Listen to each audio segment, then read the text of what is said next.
Assalamualaikum warahmatullahi wabarakatuh. Waalaikumsalam warahmatullahi wabarakatuh. Apa kabar Kiai? Alhamdulillah sehat. Masya Allah. Penting itu sehat. Penting untuk sehat Kiai. Sampai tambah seger, kayaknya tambah muda tambah hari Kiai. Memang harus dalam keadaan fit karena hari ini kita akan bicara tentang berdakwah dengan damai Kiai. Iya. Kita akan berbicara berdakwah dengan damai. Tapi sebelum kita mulai, ini saya ingin baca prolognya dulu Kiai.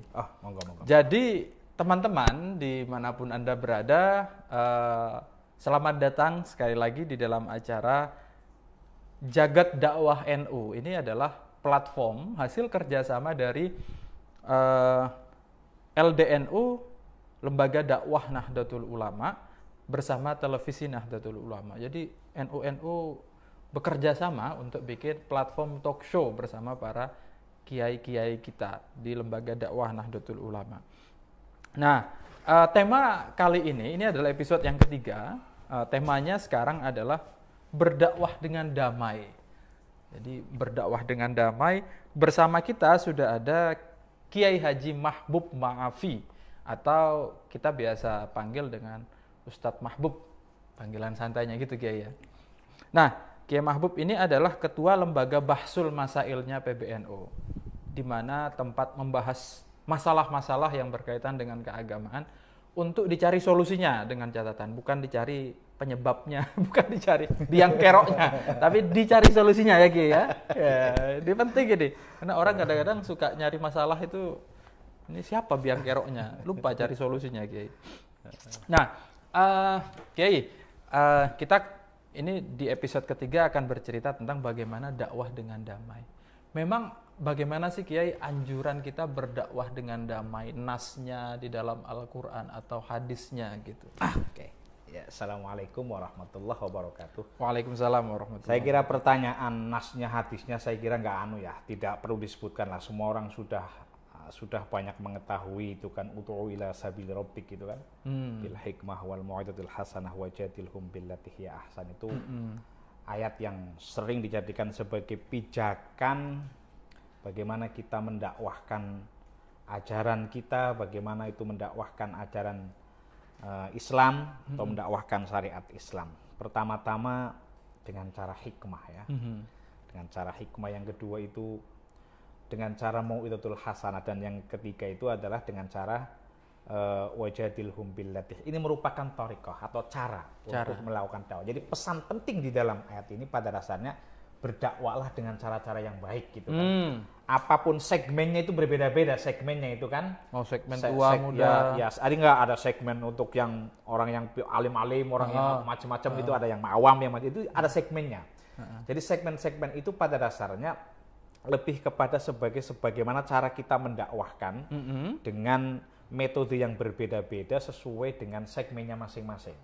Tapi pesan pentingnya menurut saya, sepemahaman saya itu adalah bahwa kita memang diajarkan untuk berdakwah dengan cara-cara yang dibenarkan, dengan cara-cara yang baik. Itu adalah pesan penting di dalam ayat tersebut. Nah, fenomenanya hari ini kadang-kadang kita melihat karena situasi-situasi tertentu mungkin ya, orang melakukan seruan-seruan dakwah, orang sering melakukan tabligh itu, tapi dengan cara-cara yang menurut saya, dalam pengamatan saya ada beberapa, nggak semuanya sih, ada beberapa yang di dalam mendakwahkannya, mentablighkan apa yang ia yakini itu dengan cara-cara yang dalam tanda kutip tidak santun. Misalnya kemudian menyalahkan pihak-pihak lain yang berbeda gitu kan, menyalahkan pihak di depan muka umum, di macam-macam itu kan, disebar-sebar itu, sehingga kemudian ada sebagian pengikutnya yang memiliki keyakinan bahwa dialah yang paling benar, dan kelompok yang berbeda dianggap sebagai yang sesat, yang ya berhak masuk neraka, diklaim kayak begitu. Ini kan yang agak miris, yang terjadi antar umat Islam. Sementara Nabi itu kan jelas ya, meminta umat ketika itu ya untuk berbondong-bondong masuk Islam gitu kan. Tapi pertanyaannya sekarang malah fenomenanya itu banyak orang sekali yang mengeluarkan umat Islam di luar Islam. Jadi kita sudah berusaha payah para para pendahulu kita, minas sabiqinal awwalin, para ulama-ulama kita, para kiai-kiai kita itu sudah capek-capek ya. Bagaimana mengislamkan yang dulunya jadi nggak Islam jadi Islam, tapi tiba-tiba kemudian muncul fenomena sekarang itu yang sudah dikeluarkan dari Islam. Ini menurut saya sesuatu yang memang harus harus dipikirkan kembali gitu ya, dilihat kembali gitu loh. Ya artinya kan kalau caranya begitu kita tidak menghormati orang-orang yang sudah berjuang. Bahwa kemudian nanti misalkan ada hal-hal yang keliru, ya memang perlu dikritisi, tetapi caranya itu bukan dengan cara mengkafir-kafirkan atau menyesatkan. Ini sudah ngomong tentang ke sana, tapi saya ingin tadi ke belakang sedikit tentang segmentasi. Ini menarik bicara segmentasi. Saya melihat kiai-kiai kita ini kan punya segmentasi yang sangat luas. Ada misalnya kiai yang dakwahnya di dalam pesantren, kepada santri-santrinya mengajarkan banyak keilmuan agama.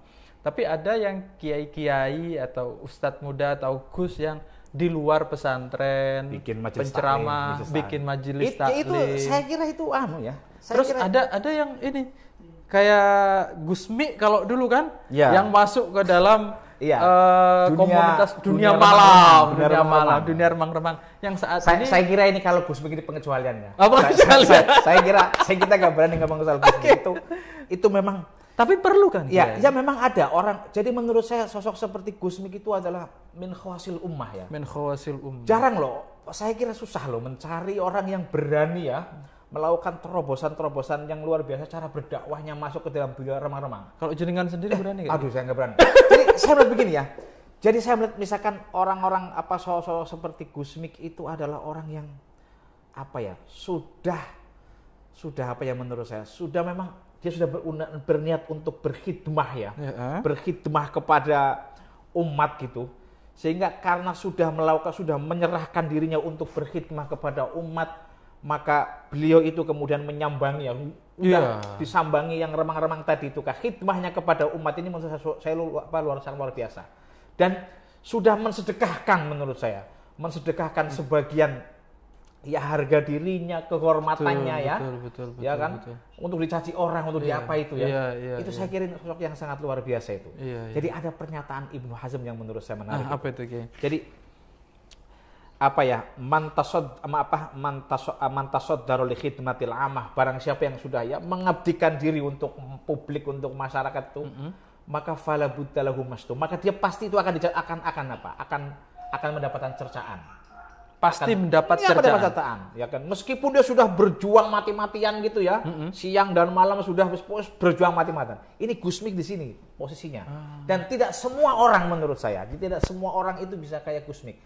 Dengan kesiapan mentalnya, dengan kesiapannya itu sudahlah. Ini saya kira ini memang adalah segmen-segmen yang memang ada juga yang seperti itu, ada yang juga yang seperti itu.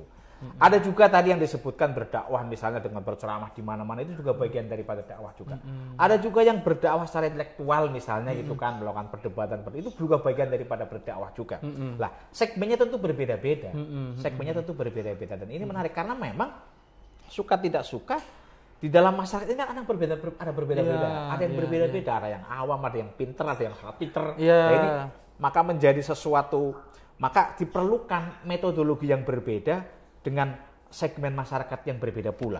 Nah, kadang-kadang yang di publik itu kan, ya tadi sebenarnya bukan soal itu masalahnya menurut saya. Problemnya kemudian ketika dakwah itu sekali lagi mendaku diri yang paling benar. Nah, itu problem. Itu problem. Jadi begini, kalau kita lihat ya, kalimat tauhid itu la ilaha illallah, tiada Tuhan selain Allah, itu sebenarnya mengandung makna yang sangat luar biasa. Itu artinya dikatakan bahwa tidak ada kebenaran mutlak kecuali kebenaran Allah. Jadi kita tidak boleh mengklaim paling benar. Iya, kalau kita lihat misalkan di pesantren-pesantren, kalau kita ngaji kitab-kitab kuning itu, selalu diakhiri dalam kitab-kitab kuning itu wallahu a'lam bishawab. Ini ada pesan penting, itu adalah pesan ketawaduan daripada ulama-ulama kita, kiai-kiai kita yang menulis kitab itu.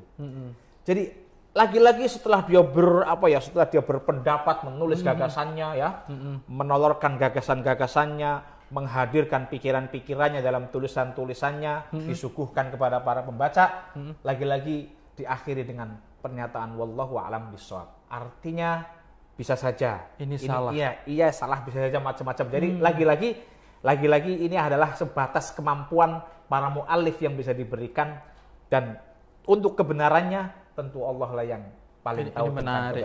Itu menjadi satu hal yang menurut saya perlu menjadi renungan kita. Ada pesan kesederhanaan, ada pesan ketawaduan gitu.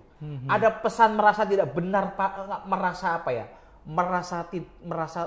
menghindari untuk merasa paling benar sendiri gitu. Jadi para mu'allif ini juga masih membuka peluang bahwa akan ada kebenaran lain. Oh iya. Nah, ini di dalam, dan masalahnya kemudian dalam konteks hari ini tuh ada beberapa, ya dalam semuanya ada beberapa lah ya.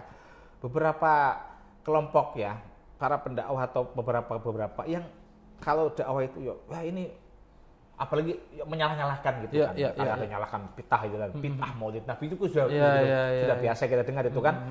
Bahkan kadang-kadang itu tradisi-tradisi yang sudah bermapan di masa itu kritik habis-habisan. Lah yang jadi masalah kadang-kadang orang yang mengkritik itu tidak mengetahui tentang hakikat tradisi itu. Jadi belum memiliki pengetahuan yang lengkap terhadap tradisi yang biasa dilakukan di masyarakat, tiba-tiba kemudian dianggap wah ini tidak sesuai dengan sunnah, ini bid'ah, ini apa? Ini menjadi persoalan. Karena kemudian kalau dengan cara-cara yang seperti itu, kemudian akan menimbulkan gejolak di masyarakat. Jadi yang dalam bahasanya disebut sebagai, bisa dikatakan sebagai fitnah lah. Karena fitnah dalam konteks ini maknanya adalah iqa'un nas fil ittirab wal ikhtilal. Jadi menjerumuskan orang dalam kegaduhan sosial yang sebenarnya nggak perlu terjadi gitu. Akhirnya itu. Jadi dakwah ini pada dasarnya adalah pertama tadi segmentatif ya, ada banyak segmennya, dan di dalam banyak kondisi pada dasarnya karena dia dakwah itu kan terjemahannya mengajak kepada kebenaran, kepada jalan Allah.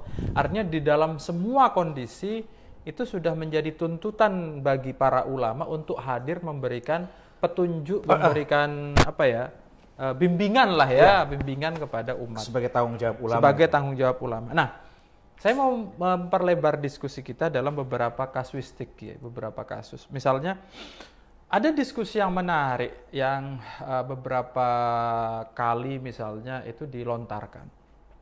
Bagaimana sih kita harus bersikap terhadap kelompok-kelompok yang intoleran terhadap orang lain? Jadi kita kan dituntut untuk toleran, untuk amar ma'ruf gitu ya, untuk nahi munkar. Tapi ada momen di mana orang intoleran terhadap kelompok lain. Ini biasanya kalau dulu ini kelompok mayoritas muslim yang kanan biasanya terhadap komunitas yang lebih kecil. Apakah kita harus juga toleran atau berdakwah dengan damai, atau boleh jadi kita melakukan sesuatu yang diperlukan untuk mematahkan argumentasinya, atau bagaimana? Oke. Memang ini ada problem ya, menurut saya problem. Di satu sisi kita itu disuruh untuk bersikap toleran, tetapi pada momen-momen tertentu ada kelompok-kelompok yang tidak toleran kepada kita, bahkan mengambil sikap intoleran kepada kita. Atau bukan kepada kita, kalau kepada orang yang lebih kecil. Kepada orang lain gitu itu kan. Makanya menurut saya pada prinsipnya memang kalau kita lihat dalam prinsip berdakwah itu kan pada dasarnya harus dilakukan dengan cara-cara yang baik, ya kan? Artinya apa? Kita kalau misalkan ada orang yang intoleran ya kita perlu memberikan masukan kepada orang tersebut. Tetapi sekali lagi caranya juga tidak boleh dengan cara yang intoleran juga. Berarti jadi caranya. Ini terkait soal cara sebenarnya. Ini terkait soal bahwa kita tidak setuju dengan cara-cara intoleran, tetapi kita juga tidak bisa dengan serta-merta kemudian menggunakan cara-cara yang intoleran. Karena prinsipnya itu al-amru bil ma'ruf al-amru bil ma'ruf juga gitu loh. Al-amru bil ma'ruf harus dengan ma'ruf juga. Ma'ruf juga gitu, dengan cara-cara yang tidak menabrak norma-norma yang ada gitu. Ada misalnya kelompok, misalnya kita itu dikafir-kafirkan. Ini bahaya sebenarnya ya. Ini bahaya karena kadang-kadang orang mengkafir-kafirkan orang itu punya konsekuensi yang sangat berbahaya. Betul. Apa konsekuensinya ketika orang dikatakan dituduh sebagai orang kafir, maka konsekuensinya itu adalah halal. Apa damuhu wa irduhu wa maluhu itu kan. jadi halal darahnya, halal dibunuh dia nggak apa-apa. Itu konsekuensinya. Itu yang sangat berbahaya, makanya hati-hati. Yeah. Lah, di dalam konteks ini ketika ada orang yang seperti itu, kita juga harus memberikan pengertian-pengertian, ya. Kita juga mesti memberikan memberikan penjelasan yang memadai, ya, dengan argumentasi yang kokoh. Ini wajadilhum billati hiya ahsan gitu. Lagi-lagi itu ahsan. Meskipun dengan orang yang tidak toleran gitu. Ini menurut saya menjadi penting. Jadi kalau kita lihat, para pendahulu itu kan, wali-wali songo itu ketika mendakwahkan itu kan tidak dengan cara meskipun dihujat, meskipun didiskriminasi. Tetapi kan cara-caranya kan kemudian dia menggunakan cara-cara yang menggunakan cara-cara yang baik lah ya. Bahkan ahsan ya, lebih baik. Baik itu. Sehingga kemudian dapat diterima pandangannya oleh masyarakat. Maka menurut saya, hari ini kalau misalkan ada orang dakwah yang keras ya udah, maka kita harus beradu. Siapa yang akan diikuti nanti? Akan diikuti nanti. Nah, kadang-kadang orang itu begini. Ada satu pernyataan yang menurut saya menarik. Darihim madum tafi darihim wa hayyihim madum tafi hayyihim. Artinya metodologi menurut saya salah satu cara berdakwah. Jadi bersikap lemah lembutlah ketika kamu di rumah mereka. Oke. Dan berilah salam ketika kamu berada di kampung mereka. Oke. Jadi kadang-kadang orang itu berdakwah itu repot kan? Dia bukan siapa-siapa, bukan apa-apa, misalkan ada terjadi tertentu itu salah-salahkan gitu, tanpa memahami gitu ya, tanpa perlu bersikap lebih memahami, lebih bersikap lemah lembut dulu, baru memahami dulu, baru menghakimi. Masalahnya kadang-kadang orang melihat menghakiminya itu secara lahiriah saja. Tidak melihat sampai ke dalam. Lah, dakwah dengan cara yang damai itu bukan berarti kemudian kita nggak boleh melakukan kritik yang kencang, bukan seperti itu juga kayak gitu kan. Nanti ada segmennya masing-masing gitu. Nanti ada segmennya masing-masing gitu kan. Bagaimana? Tetapi yang penting adalah terkait dengan cara. Kita boleh bicara kencang, boleh bicara keras, boleh bicara apa saja itu kan ya. Asalkan didasarkan dengan argumentasi dan disampaikan, ini penting, yang penting. Itu cara menyampaikannya. Adalah dengan cara-cara yang memang tidak menyinggung ya, tidak dengan cara-cara yang cara-cara yang kasar gitu, tidak melakukan tiba-tiba langsung mengkafir. Ini bahaya nih. Apalagi sampai mengkafirkan. Ini yang saya khawatirkan itu begitu. Karena mengkafirkan seseorang itu adalah menganggap darahnya itu halal dan dia itu itu konsekuensi logis daripada ketika makanya di dalam mazhab Asy'ari itu kan wanti-wantinya sangat besar itu kan. Seseorang itu nggak bisa ya dengan serta-merta dikafirkan karena melakukan sebuah, orang yang bersalah pun, orang yang melakukan tindakan kemaksiatan, tindakan dosa pun tidak dengan serta-merta terusan kita boleh mengkafirkan ya. Selama dia itu tidak menganggap halal tindakan maksiatnya atau tindakan dosanya. Pertanyaannya siapa yang tahu niat orang? Siapa yang tahu hati orang? Itu artinya ada pesan yang sangat penting di dalam konteks ini, yaitu agar kita berhati-hati untuk mengkafir-kafirkan atau memberikan stempel kafir kepada orang yang berbeda pandangan dengan kita. Itu hal yang kadang-kadang perlu direnungkan. Iya, menarik. Kiai, ini ada juga beberapa pertanyaan dari teman-teman di media sosial. Saya mengajak teman-teman di YouTube dan di Facebook serta di platform Zoom yang bergabung untuk nimbrung apa yang ingin ditanyakan, silahkan disampaikan. Sebelum kita masuk kepada pertanyaan dari teman-teman semuanya, ada pertanyaan yang sudah kita siapkan dan ini saya ingin mengajak konteksnya lebih kekinian ya, konteks dakwah. Jadi dakwah ini kan prinsipnya tadi harus ya dalam kondisi, terutama dalam kondisi masyarakat membutuhkan bimbingan juga harus kita hadir. Nah, ini yang menjadi tricky, Kiai. Tricky itu kadang-kadang ada kondisi di mana masyarakat itu menjadi korban, menjadi kelompok yang menjadi korban dari kejadian besar, yang bahkan pelakunya itu adalah kelompok besar. Bahkan elit bisa jadi itu kan? Elit bisa jadi, bahkan dari pembangunan pemerintah. Saya contohkan misalnya ada pembangunan bendungan kayak di Wadas misalnya. Ada kasus misalnya pembangunan program planting sawit misalnya oleh para korporasi misalnya yang menyebabkan konflik agraria banyaknya. Itu pertanyaannya ada dua, Kiai. Pertama, apakah kalau dibutuhkan itu agamawan atau kelompok dai agamawan itu harus masuk ke situ membantu menyelesaikan persoalan. Lalu kemudian bagaimana cara kita masuk ke situ agar tadi semuanya berperilaku secara ahsan. Nah, ini agak ini, Kiai. Ya, oke. Saya akan menanggapi begini. Siap. Itu kan misalnya begini. Jadi saya membayangkan begini ya. Bayangan saya yang saya tangkap daripada pernyataan Mas Rojali itu, ada satu kezaliman ya. Ada kezaliman yang menimpa kelompok masyarakat tertentu yang dilakukan misalnya oleh dalam tanda kutip korporasi atau kelompok-kelompok besar tertentu gitu kan. Lantas bagaimana sikap kita? Misalkan sikap para ulama. Saya sebut ulama ya, tapi sikap bergebulit itu para ulama. Ya. Itu kan jelas. Tentu ada keberpihakan. Ada keberpihakan terhadap kelompok yang mustadafin, yang sengaja dilemahkan. Itu menjadi hal yang menurut saya sangat penting. Lah, pertanyaannya adalah kalau ngomong soal dakwah, lagi-lagi terkait dengan soal cara. Cara-caranya tentu dengan cara-cara yang konstitusional. Yang konstitusional. Itu menurut saya yang penting. Itu menurut saya yang penting itu. Cara-cara yang terakhir adalah dengan cara yang terbaik itu adalah tentu adalah cara-cara yang konstitusional. Tidak dengan serta-merta dengan cara enggak bisa kemudian dengan cara-cara anarkisme. Bahkan begini, ketika kita misalnya mau memberikan masukan kepada penguasa. Ini kan soal strategi saja. Betul. Soal strategi bagaimana agar penguasa yang kita kasih masukan itu dapat menerima. Menerima. Bisa dengan demo, nggak ada masalah dengan demo. Nggak ada masalah, karena itu konstitusional juga. Itu artinya dilakukan dengan cara-cara yang baik lah kira-kira itu kan. Betul. Sepanjang itu adalah sesuatu yang memang dianggap tidak bermasalah secara konstitusional. Cara-cara itu dianggap nggak ada masalah. Tapi ada juga model-model penguasa yang nggak bisa diomongin di depan publik itu kan.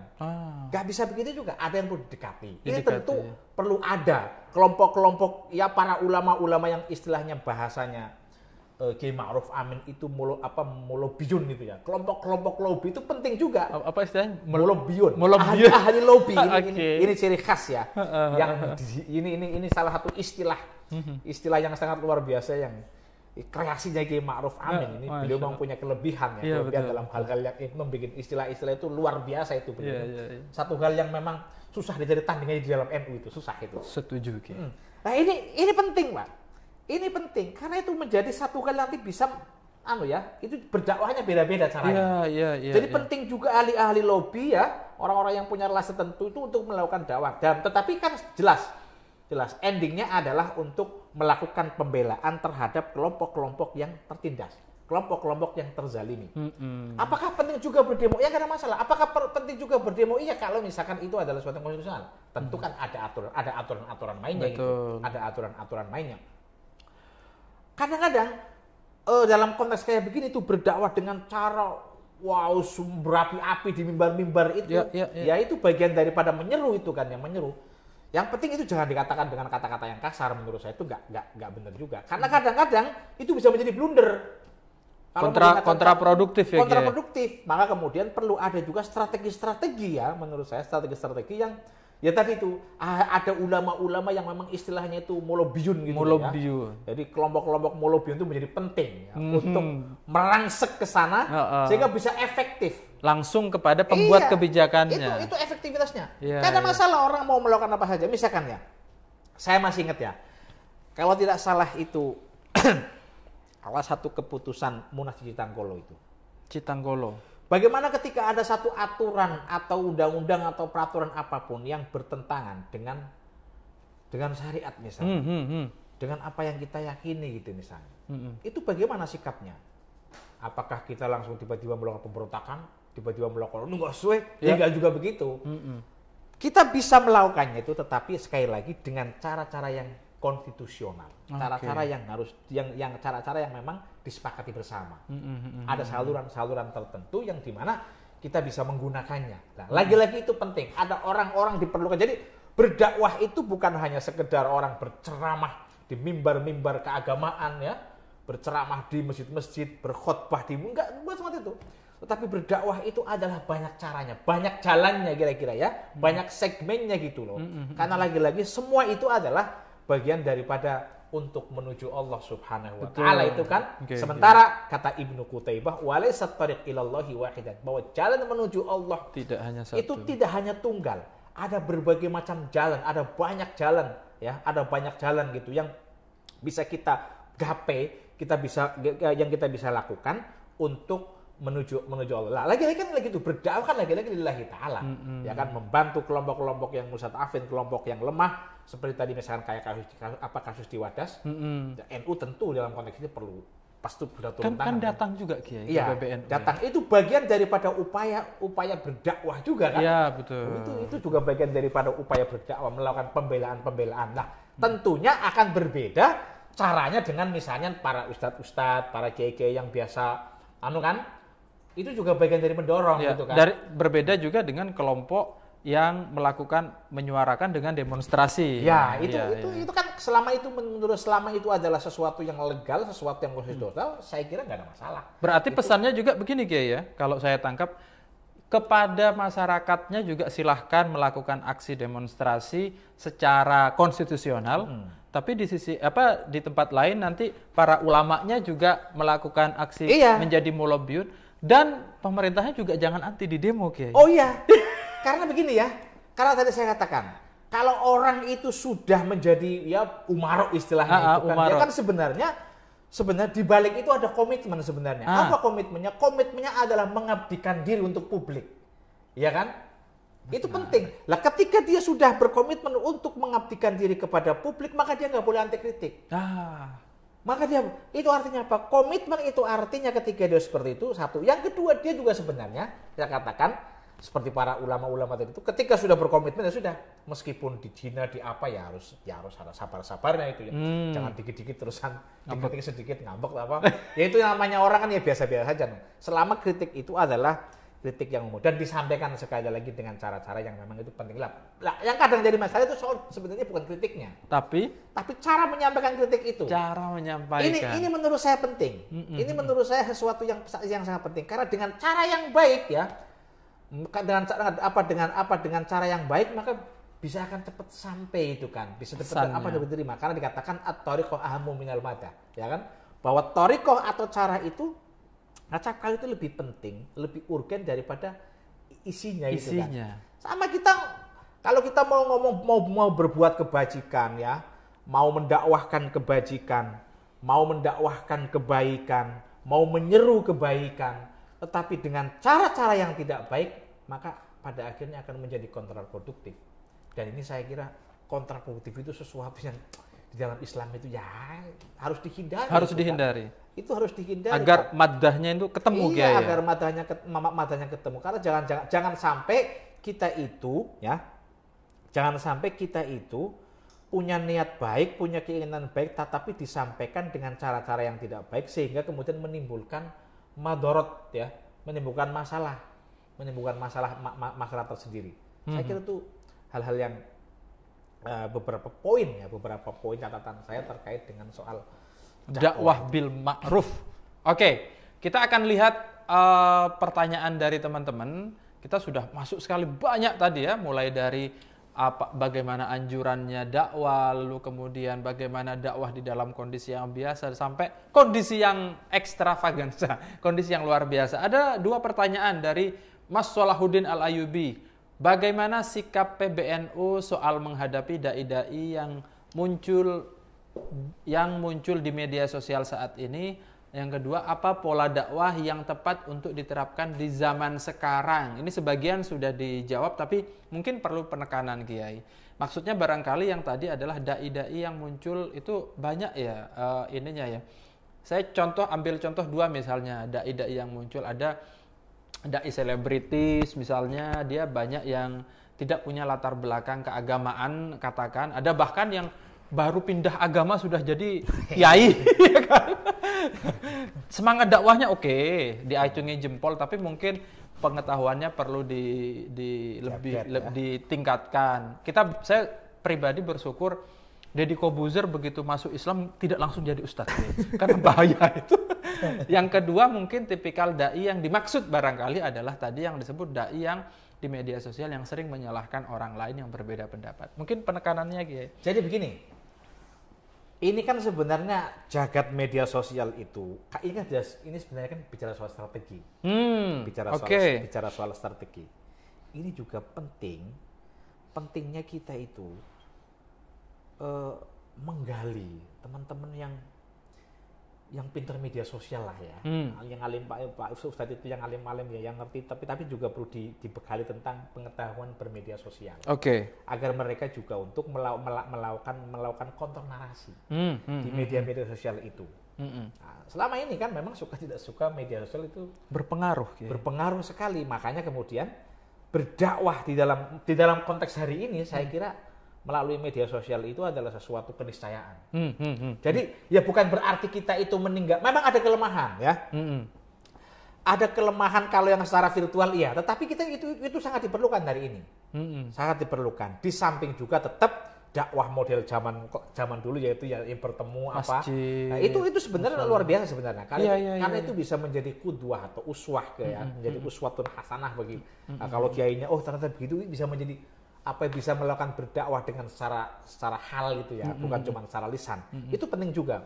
Tetapi di dalam konteks hari ini di mana semuanya itu pakai media sosial, maka perlu diperbanyak konten-konten ya yang membuat narasi-narasi yang baik lah kira-kira. Mengajak kepada kebaikan dan mencegah kemungkaran juga Kiai. Itu dengan cara-cara yang beda. Itu sekali lagi itu terkait dengan soal ini kan perang konten sebenarnya. Banyak-banyakan konten. Jadi kalau misalnya ada dakwah yang menyalahkan atau mendiskriminasikan kelompok lain, kita boleh nggak mematahkan argumentasi dia langsung? Bisa saja. Yang penting sekali lagi didasarkan dengan argumentasi yang kokoh. Lah itu kan penting juga. Betul. Lah itu kan penting juga dipublikasikan kan? Ini makanya perlu bikin konten-konten yang banyak, konten-konten dakwah itu untuk menandingi ya, untuk menandingi dengan konten-konten dakwah kelompok-kelompok yang seperti itu ya, kelompok sebelah. Makanya itu penting. Maka itu menjadi pertarungan menurut saya. Menjadi pertarungan yang harus dilakukan itu, dan bagi situ bagian daripada jihad kalau menurut saya. Jihad melalui media sosial. Jihad media sosial. Itu bagian dari cara kita berdakwah itu. Orang kan perlu juga, banyak juga sebenarnya yang menikmati konten-konten, tetapi sekali lagi ini soal isi konten harus bermutu gitu. Dan yang terpenting itu diperbanyak. Memperbanyak konten-konten untuk sebagai narasi tandingan. Dan lagi-lagi nanti publik yang akan menilai kan. Lagi-lagi kita serahkan kepada publik. Meskipun dakwah seperti itu punya kelemahan. Kelemahannya akhirnya kita menghilangkan model dakwah yang selama ini dilakukan oleh para kiai-kiai kita. Yang datang yaitu melakukan riayatul ummah gitu kan. Yang melakukan pemeliharaan, penjagaan gitu terhadap umat, perhatian yang luar biasa terhadap umat. Dulu kan kiai-kiai kita itu kan macam-macam. Kiai-kiai kita itu kan ya sebagai kiai, kadang juga sebagai tukang sembur gitu kan. Ditanya ya kadang jadi dakwah, kadang menjadi penasehat, kadang bisa jadi mufti juga, hukum itu kan. Lah ini peran-peran yang seperti ini begitu pakai media sosial ya susah. Dan juga bisa menjadi uswatun hasanah itu kan. Jadi kalau kiainya ngajar, dia melihat kehidupan kiainya sehari-hari itu kan. Kadang-kadang juga dibuat untuk ngutang murid juga. Nah kalau sekarang kita menggunakan pakai media sosial itu kelemahannya di situ ya. Ada kehilangan nilai uswatun hasanahnya tadi loh, yang menjadi qudwatun hasanah. Orang kan lihatnya kalau di media sosial, wah kelihatannya tuh seneng aja kan, ngomongnya kayak top sendiri tuh kan, paling luar biasa sendiri tuh kan. Tapi dalam kehidupan sehari itu belum tentu juga itu. Belum tentu juga. Nah ini berbeda dengan misalkan yang Ustadz Isya, menurut saya itu pahalanya paling banyak gitu ya. Kayak yang di kampung gitu kan, yang punya jamaah paling 10-15 orang. Tetapi itu benar-benar kiai-kiai itu melakukan riayah itu kan. Betul. Melakukan bimbingan irsyad dan riayah kepada umatnya itu. Nah, ini yang nggak didapatkan. Iya. Sama kayak orang seperti ngaji online ya. Ngaji online kita juga nggak mendapatkan itu. Pesantren virtual misalnya. Ya itu bagian daripada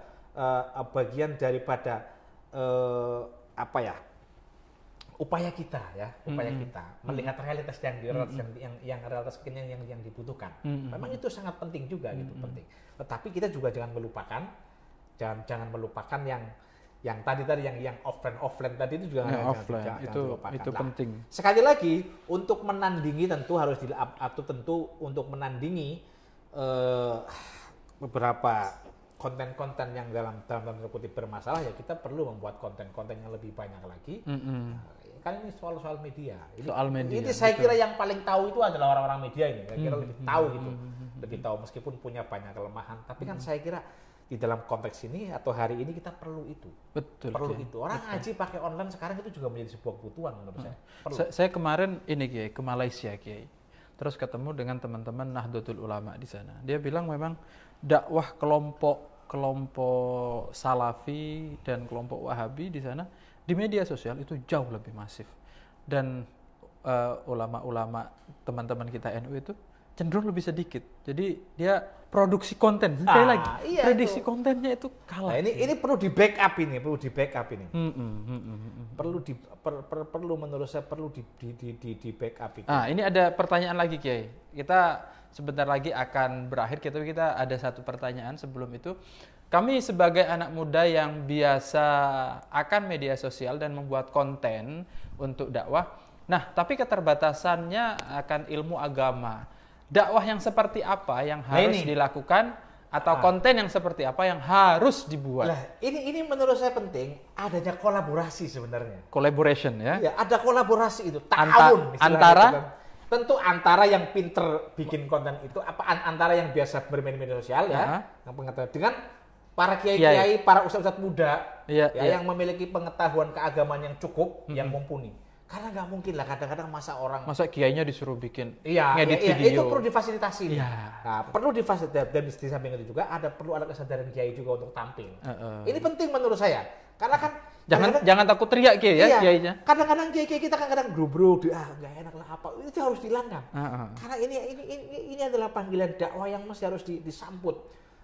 Ini sesuai dengan realitas yang dibutuhkan. Betul. Orang sekarang tidak dakwah kan mungkin zaman dulu kalau ada medsos ulama-ulama juga medsosan juga gitu. Iya, kalau zaman dulu itu ada medsos tentu para ulama juga menggunakan medsos gitu kan. Nah, kalau sekarang kan kalau dulu belum ada. Lah sekarang ini sudah ada fasilitas, sudah ada. Nah, ini perlu ada kolaborasi antara yang pinter atau yang ahli-ahli media sosial itu dengan para ustadz-ustadz ya. Tentu ada kualifikasi tertentu untuk para ustadznya. Tentu ustadz yang beneran memiliki kapasitas memiliki kapasitas dan integritas yang memadai gitu, tidak semuanya sembarangan gitu. Jadi pesannya kepada teman-teman muda nanti ngajak kiainya untuk bikin konten, yang kiainya juga jangan susah-susah untuk ditemui dan diajak kiai itu. Gitu. Udah nggak zaman soalnya kayak kalau itu ya.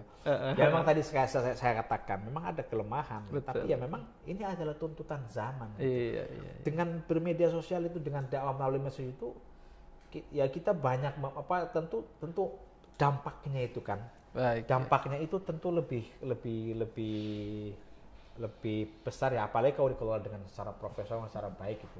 Saya kira penting juga, dan ini kan sebenarnya dilakukan oleh NU Online, terusan TVNU itu kan itu bagian ini kolaborasi juga antara TVNU dan LDNU kiai-kiainya, kita yang bikin ininya. Ini bagian sesuatu yang menurut saya sangat penting lah. Ada cara membangun kolaborasi ini yang perlu dipikirkan bersama-sama itu kan. Kadang-kadang ya kiainya juga perlu terbuka. Kadang-kadang kolaborasinya ya nggak ada, cuma ada kopi ya kiai. Ya itu sih.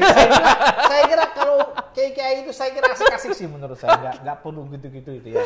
Di samping beliau itu juga masih bisa ngurusi umat itu kan, yang biasa di situ di musolanya atau di masjidnya, tetapi juga bisa memberikan pencerahan kepada pihak-pihak lain, itu memberikan pencerahan dan lebih luas jangkauannya itu kan. Ya kan dikatakan al-muta'addi afdalu minal qasir. Sesuatu yang memiliki dampak yang luas itu tentu lebih utama daripada dampak yang sedikit. Nah, ini penting.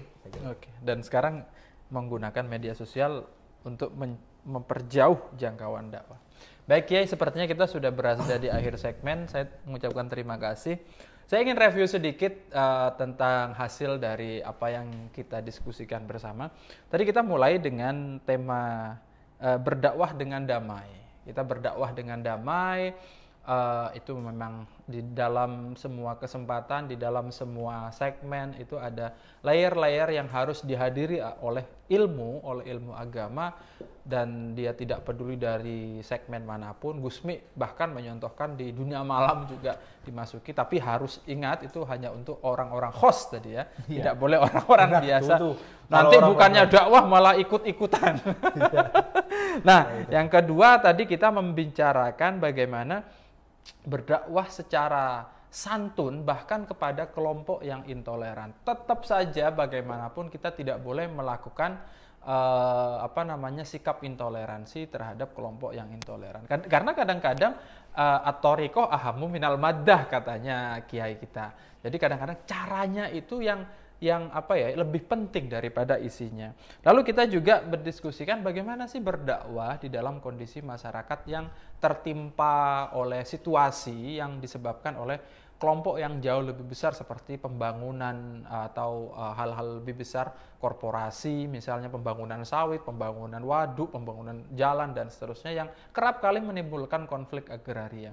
Nah, para ulama juga bisa mengambil peran untuk baik datang kepada masyarakat memberikan bantuan dengan cara misalnya menjadi mulabbiyun, kelompok yang menyampaikan secara santun kepada pemerintah. Di samping ada kelompok-kelompok yang melakukan aksi unjuk rasa tetap dengan cara yang konstitusional, Nah, di dalam kondisi itu masyarakat juga berhak melakukan unjuk rasa dengan cara konstitusional, dan pemerintah juga diharuskan untuk menerima itu, karena itu konsekuensi menjadi pemerintah menjadi orang yang mengambil kebijakan dan harus mendengarkan dari berbagai sisi masukan ya. Umarok juga harus begitu. Umarok harus mendengarkan. Nah, yang terakhir tadi ada pertanyaan tentang dakwah di media sosial yang ternyata memang memerlukan kolaborasi. Bagi anak-anak muda jangan kita berharap ada kiai yang ngedit video gitu, jangan. Kita yang harus datang, sowan, bikin janji, kiai per minggu kita bikin konten yuk. Seperti Kiai Mahbub juga dengan TVNU ada janjian setiap minggu sekali kiai ya untuk membuat pengajian. Nah, itu juga bisa dilakukan di mana-mana. Baik, terima kasih sekali lagi Kiai atas waktunya. Teman-teman juga terima kasih atas waktunya dan kesediaannya bergabung di dalam acara kita, acara Jagad Dakwah NU, kolaborasi antara Televisi Nahdlatul Ulama dan Lembaga Dakwah Pengurus Besar Nahdlatul Ulama. Saya Ahmad Rozali sebagai pembawa acara pada kesempatan episode ketiga kali ini. Saya mengucapkan banyak terima kasih dan meminta maaf apabila ada kesalahan. Wallahul muwaffiq ila aqwamit thoriq. Wassalamualaikum warahmatullahi wabarakatuh. Waalaikumsalam warahmatullahi wabarakatuh.